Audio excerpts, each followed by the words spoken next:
হোলি বা দোল উৎসব মানেই ভাং। ভারতের বিভিন্ন জায়গায় হোলিতে ভাং খাওয়ার চল রয়েছে। ভাং ছাড়া যেন দোল উৎসব সম্পূর্ণ হয় না। আবহাওয়া বদলের সময় ভীষণ কার্যকরী এই ভাঙের শরবত। কিভাবে হোলিতে এই ভাঙের শরবত বানাবেন জানেন কি?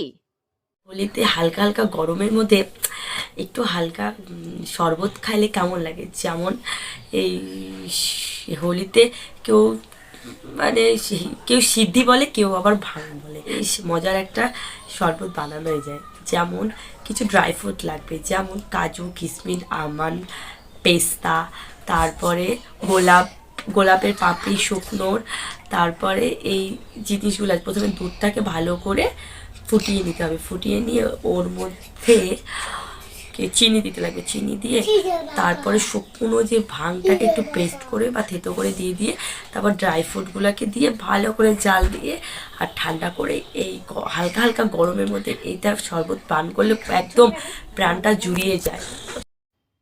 বাড়িতেই সামান্য কিছু উপকরণ থাকলেই আপনি খুব সহজেই বানিয়ে ফেলতে পারবেন ভাঙের শরবত। এই ভাঙের শরবত বানাতে লাগবে এই সামান্য উপকরণগুলি।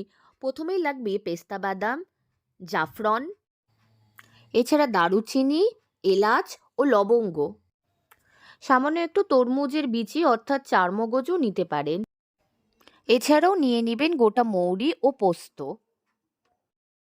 এই সমস্ত উপকরণ একসাথে একটা পাত্রে মিশিয়ে নেবেন। সমস্ত উপকরণগুলো একসাথে মিশিয়ে নেওয়ার পর এরপর অন্য একটি পাত্রে ভাং পাতা নিয়ে সেই ভাং পাতায় জল দিয়ে সেই ভাঙের পাতা কিছুক্ষণ ভিজিয়ে রাখবেন। তারপর সমস্ত উপকরণগুলি একসাথে জল দিয়ে ভিজিয়ে মিক্সার মেশিনে পেস্ট করে নেবেন।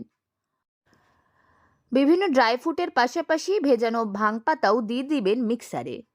মিক্সারে ভাং পাতা ও সমস্ত উপকরণ পেস্ট বানিয়ে নেবেন। এরপর অন্য একটি পাত্রে দুধ বসান এবং দুধ বসিয়ে মিনিট 5 মতো ভালোভাবে সেই দুধটি জাল করে নিন। দুধ ভালোভাবে জাল হয়ে গেলে সেই দুধের মধ্যে ভাং পাতা ও ড্রাই ফ্রুটের যে পেস্টটা বানিয়েছিলেন সেই পেস্ট অল্প অল্প করে দিয়ে মিশিয়ে ফুটাতে থাকুন। এই সমস্ত উপকরণ একসাথে ভালোভাবে ফুটিয়ে একটি পাত্রে ঢেলে ঠান্ডা করুন। পাত্রে ঢালা হয়ে গেলে এরপর নিজের পছন্দ মতো গ্লাসে, মাটির গ্লাস কিংবা যে কোনো গ্লাসে দিয়ে সুন্দরভাবে সাজিয়ে এটি পরিবেশন করুন। রং খেলার দিন বাড়িতে যে কোনো অতিথি আসলেই তাদের আপ্যায়ন করুন এই ভাঙের শরবত দিয়ে। পুষ্টিকর এই ভাঙের শরবত খেতে অত্যন্ত সুস্বাদু এবং টেস্টি। উত্তর দিনাজপুর থেকে পিয়া গুপ্তার রিপোর্ট, লোকাল 18 বাংলা।